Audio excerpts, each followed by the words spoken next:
سلامونه دوستانو، یو ځل بیا ستړي مه شئ. هیلهمند یم چې راته روغ او جوړ او د صحت په کلاوي کې به نغښتي وئ.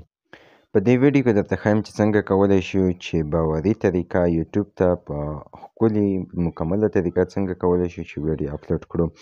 نو د ویډیو د پیل نه مخکې یوه کوچنۍ غوښتنه کوم چې هغه دا ده که چېرته زموږ په چینل کې نوي یاست، زموږ چینل درسره حتما لایک، سبسکرایب، یو خوندور کمنټ او شیر یې کړئ. راځو په ویډیو پیل کوو. د هغې لپاره به تاسو په د یوټیوب ورته کلیک واخلئ. کله مو چې په یوټیوب ورته کلیک واخیستئ بیا به تاسو راشئ دلته په دې بیخ کې د پلس علامه ښکاري د جامې علامه، بیا به تاسو په دې ورته کلیک واخلئ. کله مو چې په دې ورته کلیک واخیست نو تاسو ته یوه نوې صفحه راخلاصیږي. بیا به تاسو راشئ په دې ویډیو به ورته کلیک واخلئ او مثلا موږ او تاسې دغه ویډیو اپلوډ کوو، د لومړي سر ته دغه ویډیو اپلوډ کوو. په دې ورته کلیک اخلمه. کله مو چې په دې ورته کلیک واخیستو په نیکسټ ورته کلیک اخلم. کله مو چې په نیکسټ ورته کلیک واخیستو دلته تاسو ته 2 3 4 اپشنې درکوي. لومړی اپشن ایډیټ د دې قلم علامه، دلته تاسو کولی شئ چې په دې ویډیو باندې تمبنیل ولګوئ. دویم اپشن ټایټل، دلته تاسو کولی شئ چې د خپلې ویډیو لپاره یو ښکلی ټایټل انتخاب کړئ چې لومړی دی په پښتو وي او آخر کې بیا په انګلیسي هم وي، ځکه ځینې خلک په انګلیسي هم سرچ کوي په یوټیوب کې. بیا به تاسو په هغې ورته کلیک واخلئ. بیا د دریم قدم کې تاسو دلته ښکاري اډ ډسکریپشن، تاسو به په دې ډسکریپشن کې یو ښکلي منظم فعالیت ورته ولیکئ. مثلا ستړي مه شئ، زموږ د ټلګرام چینل جوین کړئ، ډېرې خبرې دي چې ورته لیکئ. دریم کمانډ ډېر مهم دی چې پرایویټ، یعنې دلته بیا تاسو ته د پرایویټ اپشن کې وینئ دغه یې د قلم برخه ده، دغه د ټایټل ده، د ډسکریپشن ده، دغه د پرایویټ برخه چې ده که نه، دلته تاسو ته پبلیک، پرایویټ او درې اپشنې درکوي. تاسو به پبلیک انتخاب کړئ.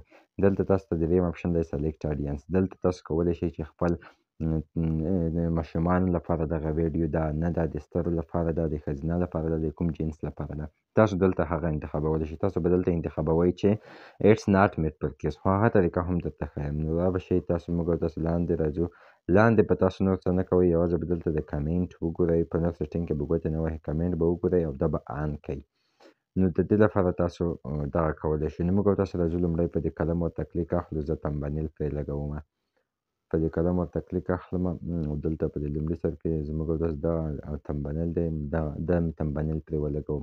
راځو په ټایټل کې ورته لیکمه چې اوس د خپل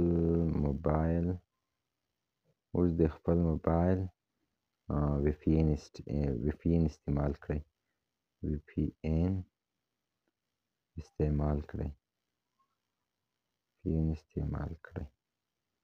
نو دا موږ او تاسو ټایټل یا عنوان شو او دلته به تاسو په انګلیسي هم ورته ولیکئ. ناو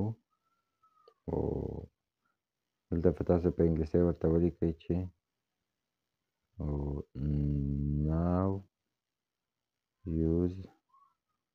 now use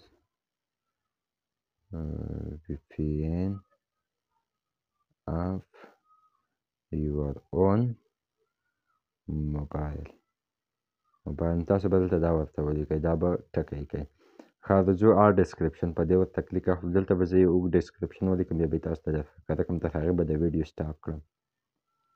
مثلا دغه موږ او تاسو یو ډسکریپشن ورته ولیکو. راځو په دې کرسر کلیک اخلو او دلته په دې پرایویټ باندې ورته کلیک اخلو، دا به پبلیک ته واړوئ. بیا به ترې وځئ. پبلیک سلیکټ اډینس، دلته به تاسو دویم انتخاب کړئ اټس ناټ میډ فور کډز، دا به انتخاب کړئ او اپلوډ باندې په کلیک وکړئ او ستاسو ویډیو به په مکمل ډول اپلوډ شي. نو دا وه زموږ د نن ورځې د ویډیو اپلوډولو طریقه. د نورو ښکلو ویډیوګانو لپاره زموږ سره اوسئ. مننه، ښه وختونه او ښې چارې ولرئ.